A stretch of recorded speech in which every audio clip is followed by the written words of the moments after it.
నమస్తే, నేను మీ జర్నలిస్ట్ వసంత్. ఆంధ్రప్రదేశ్ ప్రభుత్వం ఒక సంచలనమైన నిర్ణయం తీసుకుంది. ఆంధ్రప్రదేశ్ ప్రభుత్వం రాష్ట్రంలో భిక్షాటనను పూర్తిగా నిషేధిస్తూ నిర్ణయం తీసుకుందనమాట. ఈ మేరకు భిక్షాటన నివారణ చట్టం ఏదైతుందో 2025కి సంబంధించి అధికారికంగా కొన్ని సవరణలు కూడా చేస్తా ఉన్నారు. ముఖ్యంగా ఈ చట్టం అమలుతో ఇకపై ఏపీలో ఎక్కడా కూడా భిక్షాటన చేసిన తీవ్రమైన నేరంగా పరిగణిస్తున్నారు. అంటే ఇక్కడ ఎందుకు ఇంత నేరంగా పరిగణిస్తున్నారు అంటే, చాలా మంది మాఫియాలు భిక్షాటన ముసుగులో చాలా మంది మాఫియాలు అంటే కొన్ని అనుచిత కార్యక్రమాలు చేస్తా ఉన్నారు. అంటే చిన్నపిల్లల్ని అపహరించడం కానీ, దొంగతనం చేయడం కానీ, ఎత్తుకెళ్లి బలవంతంగా ఇట్లా భిక్షాటన చేయించడం, వాళ్ళ దగ్గర నుంచి డబ్బులు వసూలు చేయించుకోవడం, అట్లాగే పిల్లల్ని నానా చిత్రహింసలు పెడుతున్నారు. వీటితో పాటు కొన్ని చైల్డ్ ట్రాఫికింగ్ కానీ, ఉమెన్ ట్రాఫికింగ్ కానీ ఇవన్నీ జరుగుతున్నాయి. కాబట్టి ఇందులోనూ ఎక్సార్షన్స్ కూడా జరుగుతున్నాయి. కాబట్టి ఏపీ ప్రభుత్వం కొన్ని సంచలనమైన నిర్ణయం తీసుకుంది. దీని మేరకే ఈ నెల 15న చట్టానికి గవర్నర్ ఆమోద ముద్ర వేయగా 27న ఏపీ గెజిట్లో చట్టం ప్రచురితమైందనమాట.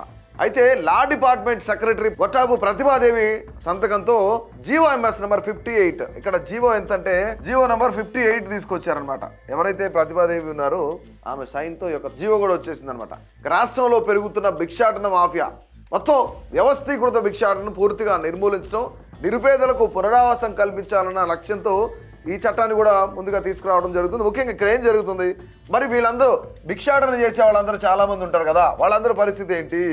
Yes, exactly. దీనికోసం ప్రభుత్వం కీలకమైన నిర్ణయం ఏంటంటే వీళ్ళందరినీ పునరావాస కేంద్రాలకు పంపించాలి. ఇందులో ఎవరైతే కొంతమంది పిల్లలు చిన్న పిల్లలు ఉన్నారు, వీళ్ళందరికీ చదువు చెప్పించడం కానీ, లేదంటే వాళ్ళకి వసతి కల్పించడం కానీ, అలాగే పునరావాస కేంద్రాల్లో పెద్దవాళ్ళు ఉంటే వాళ్ళని పునరావాస కేంద్రాలకు పంపించడం. అంటే గతంలో కూడా ఇంతకుముందు ఇలాంటి చర్యలు అనేక రాష్ట్రాలు కూడా తీసుకున్నాయి. ఎందుకంటే ఇది తీవ్రంగా దీంట్లో చాలా ఉన్నాయి. ఇక్కడ చిన్నపిల్లలు ఎత్తుకురావడం, అంటే ఇక్కడ చైల్డ్ ట్రాఫికింగ్ జరుగుతుంది. దీంతో పాటు ఈ ముసుగులోనే ఉమెన్ ట్రాఫికింగ్ జరుగుతుంది. మాఫియా అంటే భిక్షాటన మాఫియా అనేది చాలా పెద్ద ఎత్తున అంటే వీళ్ళని హింసించి మరి వీళ్ళని భిక్షాటన చేయమని వాళ్ళ దగ్గరకు వచ్చిన డబ్బులు తీసుకోవడం, ఇలాంటివన్నీ చాలా ఉన్నాయి.